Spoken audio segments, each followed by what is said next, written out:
Guys welcome back to the new shot. तो guys finally दोस्तों मेरा कॉलोनी का गुड न्यूज आ चुका है। हाँ दोस्तों, जैसे आपको दिखाई दे रहा है ये एक्सेल, इसमें से चिक्स ऑलरेडी निकल चुका है दोस्तों। और बहुत लोगों का वेट था कि कब जो है अपना कॉलोनी में जो है फिर से ब्रीड होगा। तो गाइज फाइनली दोस्तों ब्रीड हो चुका है और इस वाले मटकी में ब्रीड हुआ है दोस्तों। इसमें एक चिक्स आ चुका है।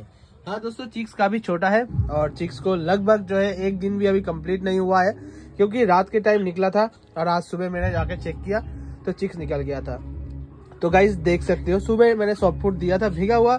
अभी जो है दोपहर के टाइम देखो बॉइल्ड राइस दिया, गरम गरम, वो भी गरम गरम। हाँ दोस्तों, गरम गरम जितना भी हो सके अभी विंटर सीजन में गरम गरम आपको सॉफ्ट फूड देना है, और ताकि चिक्स का भी और बर्ड्स का भी हेल्थ जो है बना रहे। तो गाइस ब्रीडिंग का लॉन्ग वीडियो देखने के लिए जरूर चैनल को सब्सक्राइब करके रखना, और बाकी शॉर्ट अच्छा लगे तो जरूर लाइक करना।